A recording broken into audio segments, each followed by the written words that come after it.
30 जुलाई 2023 का यह वाकया है। बरेली का पुराना शहर में एक मोहल्ला है जोगी नवादा। दरअसल यहां से कुछ कांवड़िए अपनी यात्रा को निकालना चाहते थे और जैसे ही यह बात पुलिस वालों को पता चलती है तो पुलिस वालों में हड़कंप मच जाता है, क्योंकि इस मोहल्ले से इससे पहले कभी कांवड़ यात्रा निकली नहीं थी। पुलिस वालों ने अपने आला अधिकारी, उच्च अधिकारियों को सूचना दी और जैसे ही सूचना दी जाती है तो बड़े बड़े अधिकारी भी मौके पर पहुंच जाते हैं और कांवड़ियों को समझाने की कोशिश कर रहे थे कि अब से पहले यहां से कोई यात्रा निकली नहीं है, इसलिए आप यहां से यात्रा ना निकालें तो ज्यादा सही है, क्योंकि हम किसी नई परंपरा को जन्म नहीं देना चाहते। जब पुलिस वाले समझा रहे थे तो कांवड़िए कह रहे थे कि यात्रा तो यहीं से निकलेगी और हर हाल में निकलेगी।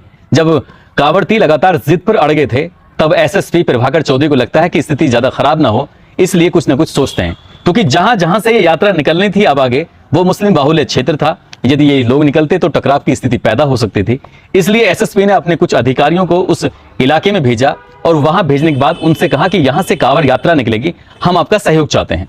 तो मुस्लिम पक्ष ने कहा ठीक है, हमें कोई ऐतराज नहीं है, आप चाहें तो यहां से यात्रा निकाल लीजिए, कोई दिक्कत नहीं है, कोई परेशानी नहीं है। 4 घंटे कांवड़ यात्रियों को समझाया गया लेकिन बात नहीं बनी। लेकिन जब दूसरे पक्ष से बातचीत की गई तो वो मान गए, तैयार हो गए और इसी बीच में कांवड़ यात्रा जब निकलनी शुरू होती है तो जो उनके पास डीजे था उसका साउंड कुछ ज्यादा तेज था और उन्होंने कुछ नारेबाजी जब करनी शुरू की है तो पुलिस वालों ने रोकने की कोशिश की कि ठीक है, तुम यात्रा यहां से निकाल रहे हो तो निकालो, लेकिन इस तरह से डीजे का जो साउंड है और कुछ ऐसे गाने हैं जिनसे ऐतराज हो सकता है, इन्हें मत बजाओ। लेकिन वो नहीं माने और इसी बात को लेते हुए पुलिस वालों ने उन्हें डांटने डपटने की कोशिश की, उस यात्रा को रोकने की कोशिश की। और जैसे ही पुलिस ने यात्रा को रोकने की कोशिश की तो कांवड़ियों में कुछ ऐसे भी लोग मौजूद थे जिन्होंने शराब पी हुई थी, जो उत्पात मचाने में अव्वल हो रहे थे। तभी पुलिस वालों को गुस्सा आता है, उन्होंने प्यार से समझाया लेकिन नहीं माने। फिर पुलिस ने लाठी चार्ज कर दी और जैसे ही पुलिस लाठी चार्ज कर रही थी तो छतों पे खड़े हुए लोगों ने इसका वीडियो अपने मोबाइल में उतार लिया। कुछ ही देर बाद ये वीडियो बहुत तेजी के साथ वायरल होने लगता है। अब 30 जुलाई की रात की बात है, लगभग 10 बजे के आसपास उत्तर प्रदेश शासन से एक लेटर जारी होता है जिसमें कुछ आईपीएस ऑफिसर और कुछ अधिकारियों का तबादला किया गया था इधर से उधर, और एक नाम उन्हीं अधिकारियों में होता है आईपीएस प्रभाकर चौधरी का, जो कि बरेली के एसएसपी होते हैं। एक तरफ वो वीडियो वायरल हुआ, दूसरी तरफ ट्रांसफर के जब ऑर्डर आते हैं कहा जाता है कि उन्हें लखनऊ में जो 32वीं वाहिनी है उसमें ट्रांसफर कर दिया गया है। बस ये सुबह होते होते ये जो मैसेज था प्रभाकर चौधरी का वो वायरल होना शुरू हो जाता है और लोगों को लगता है कि इतने ईमानदार ऑफिसर, इतने बढ़िया काम करने वाले ऑफिसर, जब जब स्थितियां बिगड़ती हैं तब तब इस ऑफिसर को याद किया जाता है। और यदि इस कांवड़ यात्रा की सामने जाने के बाद टकराव की स्थिति पैदा होती तो शायद दंगा भड़क सकता था, शायद हालत खराब हो सकते थे। जिस ऑफिसर ने अच्छा काम किया उसको इस तरह का पुरस्कार कैसे मिल सकता है। और दिन निकलते निकलते ये मामला फिर सोशल मीडिया पर तैरने लगता है। अब चाहे वो ट्विटर हो, चाहे वो फेसबुक हो, चाहे वो यूट्यूब हो और चाहे वो यूट्यूब के या अलग अलग प्लेटफॉर्म हो, हर जगह बस एक ही चर्चा थी कि आईपीएस ऑफिसर का तबादला जो हुआ है वो गलत हुआ है, ये होना नहीं चाहिए था। शायद आज जो हम कहानी सुनाने जा रहे हैं, इस कहानी को सुनने के बाद जो छोटे छोटे पार्ट हैं कहानियों के आईपीएस प्रभाकर चौधरी के, सुनने के बाद शायद आपको भी लगेगा कि वाकई ट्रांसफर नहीं होना चाहिए था। ऐसे अच्छे ऑफिसरों को प्रदेश ही नहीं बल्कि देश के हर एक जिलों में होना चाहिए, क्योंकि ऐसे ईमानदार ऑफिसरों की वाकई देश के हर जिले को और हर व्यक्ति को जरूरत है। आदाब, नमस्कार, सत श्री अकाल, मैं उस्मान सैफी। आज की जो सच्ची घटना मैं आपको सुनाने जा रहा हूं, ये सच्ची घटना है अलग अलग जिलों की। बात कर रहा हूं उत्तर प्रदेश का एक जिला है अंबेडकर नगर। 1 जनवरी साल 1984 की बात है। पारसनाथ के घर में एक लड़के का जन्म होता है जिसका नाम रखा जाता है प्रभाकर चौधरी। प्रभाकर चौधरी शुरू से ही पढ़ने में होशियार थे, शांत स्वभाव का व्यक्ति, शांत स्वभाव का ये लड़का जब साल 2010 आता है तो यूपीएससी क्लियर कर देता है और यूपीएससी क्लियर करते ही इसको कैडर मिलता है आईपीएस का। और आईपीएस का कैडर मिलने के बाद पहली जब ट्रेनिंग होती है, ट्रेनिंग के बाद जो पहली पोस्टिंग मिलती है तो उत्तर प्रदेश के नोएडा में बतौर एएसपी ट्रेनिंग होती है। और ट्रेनिंग के बाद ये फिर अलग अलग जिलों में लगातार इधर से उधर जाने लगते हैं। अपने काम की वजह से इनकी पहचान होती है। कहते हैं कि 13 साल में, साल 2010 से साल 2023 से तक अलग अलग आंकड़े हैं, एक्यूरेट आंकड़े सामने नहीं आए, कहीं 18 तो कहीं 22 तो कहीं 32 बार ट्रांसफर की खबर आई है। और इस ट्रांसफर की खबरों में कुछ कहानियां ऐसी हैं जो बहुत रोचक हैं। पहली कहानी है जब इनका साल 2016 में बलिया से कानपुर देहात के लिए ट्रांसफर होता है तो इन्होंने कोई लाभ लश्कर ले जाने की जरूरत नहीं समझी, सीधा अपने कमर पे एक पिट्ठू बैग लटकाया। उसके लटकाने के बाद ये रोडवेज में बैठते हैं और रोडवेज में बैठने के बाद सीधे पहुंच जाते हैं कानपुर देहात। कानपुर देहात में रोडवेज बस स्टैंड पर वो बस रुकती है। ये लड़का जिसके पीठ पर एक बैग लटका हुआ था, यहीं से एक टेम्पो पकड़ता है, कहता है कि मुझे एसपी के बंगले तक छोड़ दो। अब वो टेम्पो वाला एसपी के बंगले तक छोड़ता है। गेट खुला हुआ था, लेकिन जो गार्ड होता है पुलिस वाला, वो गार्ड खड़ा हुआ सिर्फ यही देख रहा था कि कौन अंदर आ रहा है, कौन अंदर से बाहर जा रहा है, ताकि कोई यहाँ पर गलत आदमी अंदर न घुस जाए। उसको वो रोकने के लिए, सुरक्षा के लिए खड़ा हुआ था। तभी एक पिट्ठू बैग लिए हुए एक लड़का जैसे अंदर जाने की कोशिश कर रहा था, तो उस गार्ड ने कहा कि ये लड़के यहाँ क्या करने आए हैं, किससे मिलने आए हैं, कहाँ जा रहा है? तो उसने कहा कि जी मेरा नाम प्रभाकर चौधरी है और मैं आपके जिले का नया एसपी हूं। जैसे ये बात बोलता है लड़का, तुरंत ही उधर से वो गार्ड सैल्यूट करता है, जय हिंद सर। इससे पहले कि कोई कुछ समझ पाता, वो सैल्यूट लेकर सीधे अंदर जाते हैं। अंदर जाने के बाद स्टेनो बैठे होते हैं, स्टेनो के पास जाकर कहते हैं कि जो सीओजी नंबर है एसपी का, यानी कि अगर आप देखेंगे जो बहुत से लोग जानते होंगे, बहुत से लोग नहीं जानते होंगे, हर जिले में जो अधिकारी होते हैं, चाहे डीएम हो, एसएसपी हो, चाहे सीओ हो, एसडीएम हो या अन्य अधिकारियों हो, उनको गवर्नमेंट की तरफ से एक नंबर अलॉट किया जाता है, सरकारी नंबर होता है। वो सरकारी नंबर उसी सीट पर रह जाता है, बाकी के अधिकारियों का ट्रांसफर होता चला जाता है, ताकि पब्लिक फोन पर अपनी समस्या को आराम से आसानी से बता सके। तो प्रभाकर चौधरी जो आईपीएस ऑफिसर होते हैं, स्टेनो बाबू से कहते हैं कि जो सीओजी नंबर है वो मुझे दे दीजिए। वो कहते हैं कि तुम कौन हो? बोले जी मेरा नाम प्रभाकर चौधरी है, मैं आपके इस जिले का नया एसपी हूं। जैसे ही वो ये बात कहते हैं, तुरंत ही स्टेनो खड़ा होता है। खड़े होने के बाद एकदम से सैल्यूट करता है कि जय हिंद सर। अचानक से इस तरह से कोई ऑफिसर शायद कानपुर देहात में आपसे पहले कभी आया नहीं था। सिंपल एक पिट्ठू बैग लटकाकर एक नया सा लड़का जब आता है, तो उसके बाद फिर एसपी के बंगले पर हड़कंप मच जाता है। सभी आते हैं और आने के बाद फिर सैल्यूट वगैरह मारना शुरू कर देते हैं और इस बात की चर्चा फिर आम हो जाती है। लोग ये सोचने पर मजबूर हो जाते हैं कि आईपीएस इतनी बड़ा पद होता है और एक लड़का रोडवेज में फिर टेम्पो में बैठकर किस तरह से अपनी नौकरी ज्वाइन करने के लिए आ जाता है, और यही बात फिर अखबारों की सुर्खियां बन जाती हैं। आगे जब लगातार ट्रांसफर हो रहे थे, कभी नोएडा, कभी आगरा, कभी जौनपुर, कभी वाराणसी, कभी कानपुर, कभी ललितपुर, कभी इंटेलिजेंस लखनऊ, तो इस तरह से जब लगातार आगे बढ़ रहे थे, तो ये आगे बढ़ते बढ़ते दिसंबर 2021 का ये वाकया है। ऐसा बताया जाता है कि उत्तर प्रदेश का जो जिला मेरठ है, मेरठ में एक सोतीगंज है। सोतीगंज की ये कहावत है कि आपने पलक झपकी और आपकी गाड़ी गायब। अब गाड़ी चाहे कितनी महंगी हो, करोड़ों की हो, 2 करोड़ की हो, 50 लाख की हो, 40 की हो, कितनी भी महंगी गाड़ी हो, दिल्ली की हो, हरियाणा की हो, यूपी के किसी भी हिस्से की गाड़ी हो, गुड़गांव की हो, लेकिन अगर गाड़ी आपकी गायब हो गई और वो सोतीगंज के उन कबाड़ खानों में अगर पहुंच गई, तो 5 मिनट में आपकी गाड़ी गायब हो जाएगी।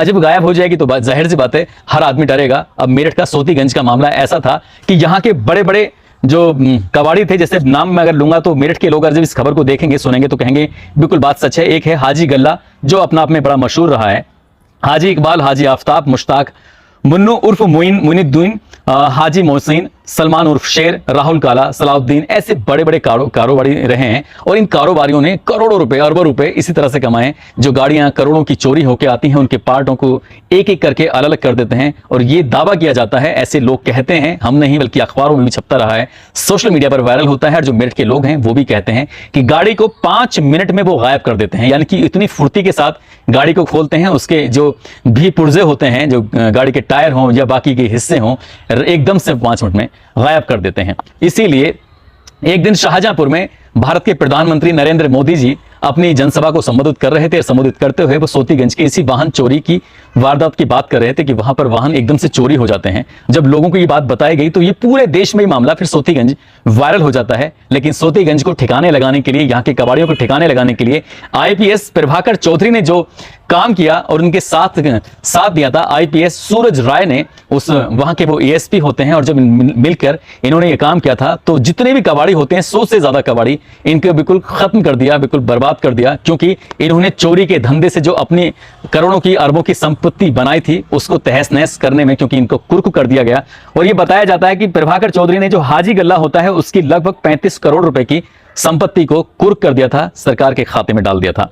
साथ ही लगभग हाजी गल्ला और हाजी इकबाल सहित 43 कबाड़ियों पर गुंडा एक्ट लगाया था, ताकि वो सलाखों में रहें और ये सलाखों के पीछे रहने के बाद ये फिर गलत काम ना कर सकें। कहते हैं कि आजकल वहां से इत्र की खुशबू आती है। जो लोग पेट्रोल की गंदी बदबू को सूंघते थे, वहां गंदगी रहती थी, वहां पे टायर वगैरह जलते थे, तो आज वहां टायर नहीं बल्कि वहां इत्र की खुशबू या फिर कपड़े का मार्केट है। और वहां के लोग बड़े अपना आपको खुशकिस्मत समझते हैं कि ऐसा ऑफिसर उनके जिले में आता है। और जिस सोतीगंज पर किसी पुलिस वाले की जाने की हिम्मत नहीं होती थी, जाते थे तो पुलिस वाले सिर्फ उगाही करने के लिए, पैसे की वसूली करने के लिए। लेकिन आईपीएस प्रभाकर चौधरी ने इन बड़े बड़े कबाड़ियों को ठिकाने लगा दिया और उनके खिलाफ बड़ी बड़ी धाराओं में मुकदमे दर्ज किया।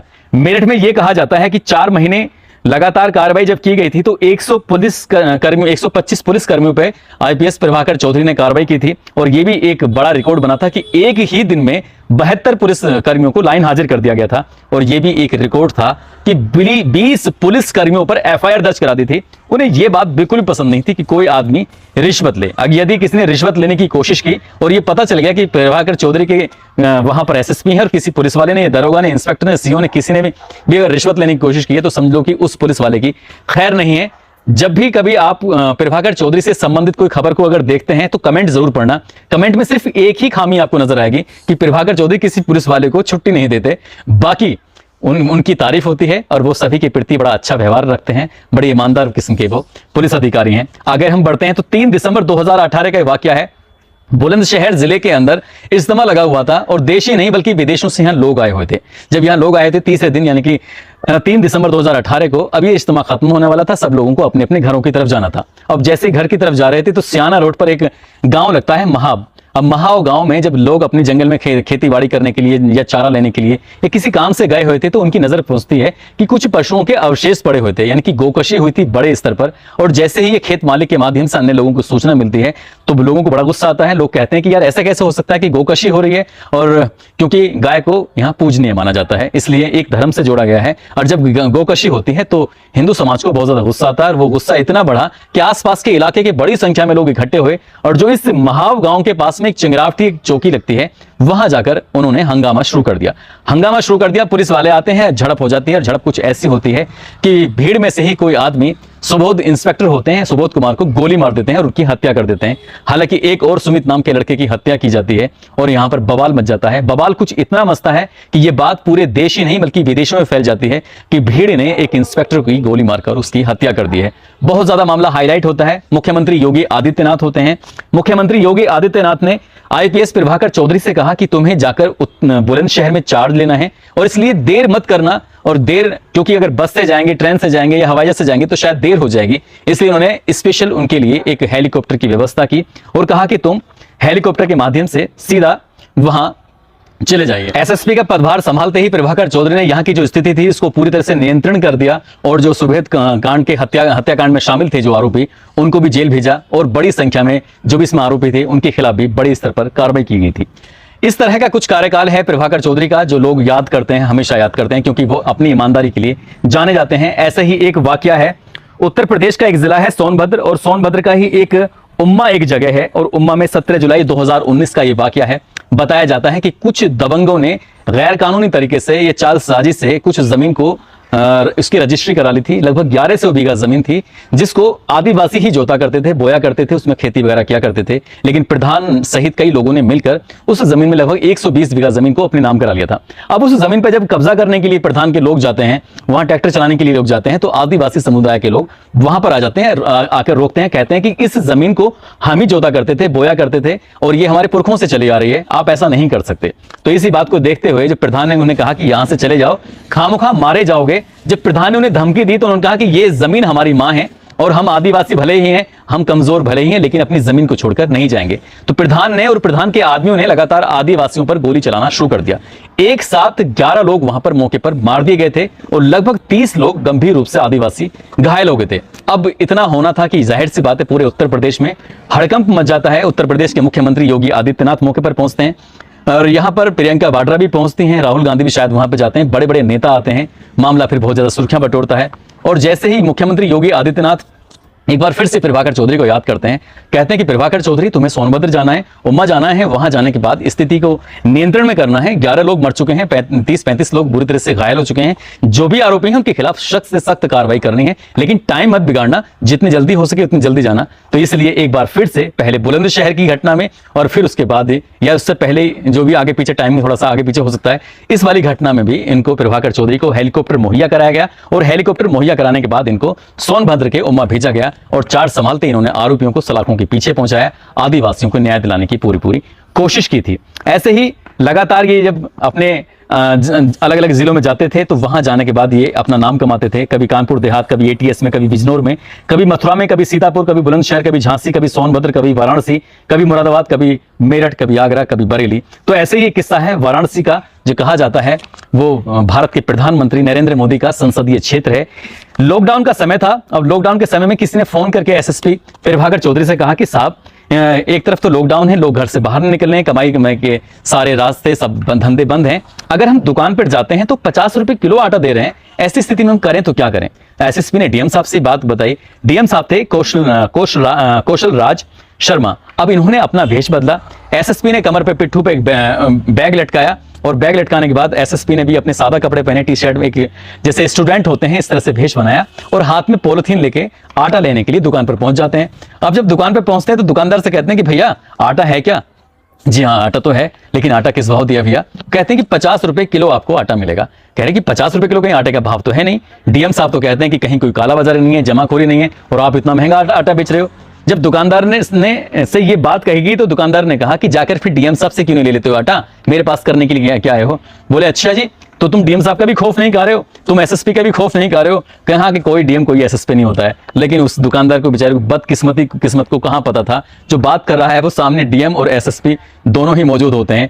इस दुकानदार सहित वो अलग अलग लगभग 9 दुकानों पर जाते हैं और इसी तरह से आटे का, दाल का, चीनी का, चावल का मोल भाव कर रहे थे और जो जरूरत से ज्यादा महंगा सामान बेच रहा था उसको पकड़ के, क्योंकि जो सादा वर्दी में पुलिस वाले इधर उधर खड़े हुए थे और जो वर्दी वाले पुलिस वाले थे वो जाकर दुकानदार को पकड़ रहे थे। इस तरह से 9 दुकानदारों को पकड़कर और वो सीधा भेज देते हैं जेल में, उनके खिलाफ करते हैं कार्रवाई। ऐसे ही एक किस्सा है बरेली का।